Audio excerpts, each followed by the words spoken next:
Selamat datang di Selendang Misteri. Dan kali ini ada sebuah kisah dari seseorang yang sebut saja namanya Dewi. Dia adalah seseorang yang bekerja di salah satu rumah sakit Islam yang ada di Jawa Tengah. Dan langsung saja, mari kita mulai kisahnya. Setahun yang lalu, di salah satu rumah sakit dengan nama Rumah Sakit Islam yang ada di Jawa Tengah, sebut saja rumah sakit tersebut sebagai Rumah Sakit X, Dewi mengalami kejadian yang tak akan pernah ia lupakan. Seperti biasa, Dewi merupakan pekerja yang rajin. Ia juga seorang pekerja yang periang. Semua pegawai perempuan di sana berkerudung tentunya, dan seragam mereka berwarna biru. Gedung rumah sakit itu terdiri dari 3 lantai. Lantai pertama untuk pelayanan rawat jalan, lantai kedua untuk rawat inap, dan lantai ketiga adalah kantor, aula, dapur gizi, dan bangsal pengembangan. Suasana rumah sakit itu selalu terlihat tenang dan damai, seakan-akan tak ada ruang untuk hal-hal yang bersifat supranatural. Suatu hari itu adalah hari Selasa. Di sana terdapat pengajian ibu-ibu di aula lantai 3. Ketika waktu sholat, musola dipenuhi oleh para ibu-ibu pengajian karena sedang pandemi.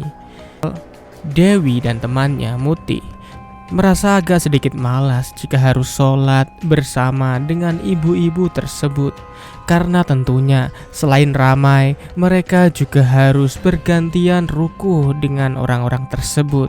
Akhirnya Dewi mengajak Muti untuk sholat di bangsal pengembangan yang kosong. Bangsal ini biasanya digunakan sebagai base camp untuk akreditasi rumah sakit dan sebagai gudang logistik, obat farmasi, serta peralatan medis.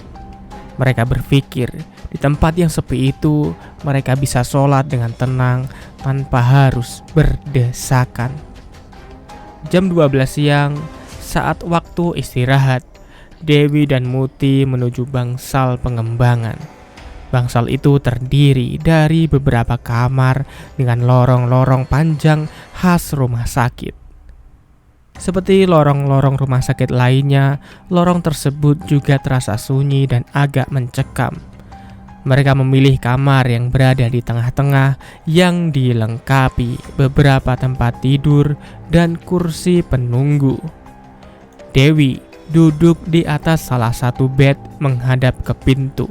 Sementara Muti duduk di kursi dengan punggung menghadap ke pintu.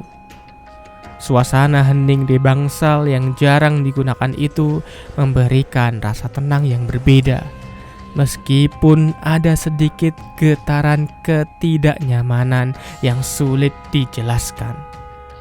Saat mereka sedang asik tertawa membicarakan suami mereka masing-masing, tiba-tiba Dewi melihat sesuatu yang aneh di jendela pintu kamar yang tertutup. Di sana, di balik kaca yang dilapisi sunblaze hitam itu, terlihat bayangan putih yang tampak seperti bahu, dengan rambut hitam yang panjang tergerai. Bayangan itu bergerak dengan pelan, seolah melayang. Dewi hanya bisa terdiam, mencoba mencerna apa yang baru saja dilihatnya. Muti melihat ekspresi Dewi yang terenganga dan pucat itu. Ia pun langsung ikut menoleh ke arah pintu. Mereka berdua melihat hal yang sama. Sesosok bayangan yang tinggi dan aneh, tidak wajar untuk ukuran manusia. Rasa takut langsung menjalar ke seluruh tubuh Dewi. Ia merasakan keringat dingin mengalir dan punggungnya terasa panas. Bayangan itu masih di sana, bergerak sedikit demi sedikit, tampak sangat nyata dan tidak mungkin hanya ilusi. "Mut, kamu lihat nggak, Mut?"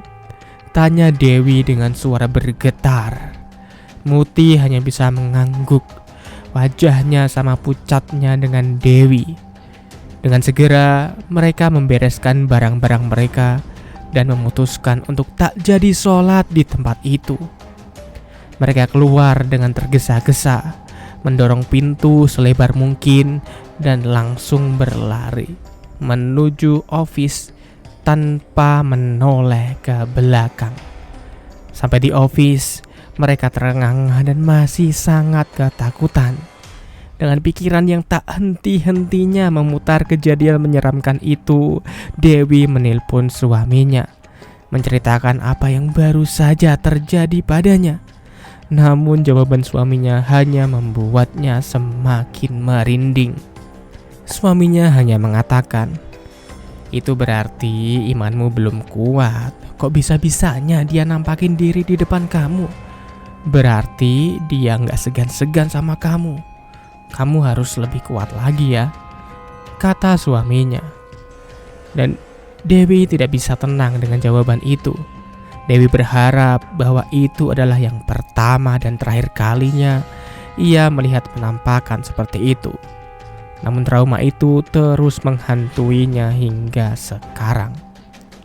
Trauma itu tak hanya terbatas pada kenangan, tapi mempengaruhi kehidupan sehari-hari Dewi.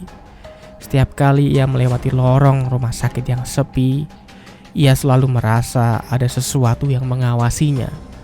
Terkadang, ketika malam tiba dan rumah sakit mulai sunyi, Dewi mendengar langkah kaki samar-samar di belakangnya. Ia akan berbalik dengan cepat, tapi ia takut ia akan melihat sesuatu hingga ia mengabaikan suara-suara tersebut dan berjalan dengan kecepatan tinggi. Hanya bayangan-bayangan panjang dari lampu neon yang menambah kesan suram di rumah sakit itu setiap malam.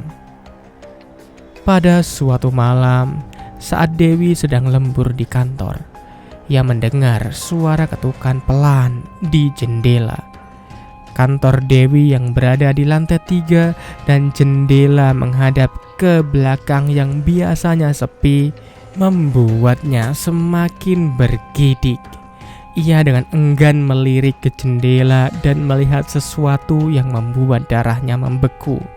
Di sana terlihat bayangan serupa dengan apa yang ia lihat setahun yang lalu, menggantung di udara seolah-olah menempel di kaca jendela. Rambut hitam panjang itu tergerai dengan mata yang kosong menatap lurus ke arahnya. Dewi menutup mata dan berdoa berharap bayangan itu hilang. Namun saat membuka matanya, bayangan itu sudah tepat berada di depan wajahnya. Ia pun pingsan dan tak sadarkan diri. Beberapa minggu berikutnya, Dewi mulai mengalami mimpi buruk yang sama setiap malam. Dalam mimpinya, ia berada di rumah sakit yang kosong dan suram. Lorong-lorong yang biasanya ia lalui tampak lebih panjang dan gelap. Setiap kali ia berjalan, ia bisa mendengar langkah kaki yang mengikuti. Tapi ketika ia berbalik, tak ada siapa-siapa. Hal itu hampir terjadi setiap minggunya, apalagi di malam Jumat. Akhirnya Dewi memutuskan untuk cuti sejenak dari rumah sakit itu, berharap mendapatkan ketenangan dan memulihkan diri dari trauma yang dialaminya. Namun meskipun ia berada jauh dari rumah sakit itu, bayangan itu tetap menghantuinya. Setiap kali Dewi berada di rumah sendirian, ia merasa ada orang yang mengawasinya. Dan itu membuatnya hampir gila. Ia pun kemudian memutuskan untuk pulang ke rumah orang tuanya di kota sebelah. Namun gangguan dari makhluk astral itu tak berkurang sedikit pun. Setiap malam bayangan itu semakin mendekat. Suara ketukan di jendela berubah menjadi langkah kaki di koridor rumah orang tuanya. Dewi sering terbangun mendengar suara pintu yang berderit, seperti ada yang membukanya pelan-pelan. Rasa takut membuat Dewi tak bisa tidur. Ia semakin terguncang. Hingga suatu malam, ketika ketukan itu terdengar lagi, Dewi memberanikan diri untuk mendekati jendela. Dengan tangan gemetar, ia menarik tirai dan berhadapan langsung dengan bayangan itu yang kini tampak jelas daripada sebelumnya. Wajah pucat dengan mata hitam kosong menatapnya dalam-dalam. Mulutnya bergerak seakan-akan ingin mengatakan sesuatu, tapi tidak ada suara sedikit pun yang keluar. Dewi terjatuh ke lantai. Tubuhnya bergetar hebat. Ia mencoba untuk berteriak, tapi suaranya terhenti di tenggorokan. Ia tercekat. Bayangan itu masih menempel di jendela. Hingga ia pun pingsan. Pagi-pagi sekali, orang tuanya menemukan Dewi tergeletak di kamarnya. Orang tuanya merasa resah dengan apa yang terjadi dengan Dewi. Ia pun kemudian memanggil ustadz yang ada di kampung itu. Ustadz itu mengatakan bahwa sesungguhnya Dewi sedang berada dalam pengaruh santet. Santet yang seharusnya dikirimkan kepada orang tuanya malah beralih ke Dewi. Orang tua Dewi yang merupakan pengusaha memang terkenal sangat sukses dan banyak membuat iri orang. Dan mungkin itulah yang terjadi pada orang tua Dewi hingga Dewi terkena tulahnya. Akhirnya ustadz itu pun kemudian meruqyah Dewi. Kurang lebih butuh 1 jam untuk meruqyah Dewi. Kini Dewi sudah mulai normal.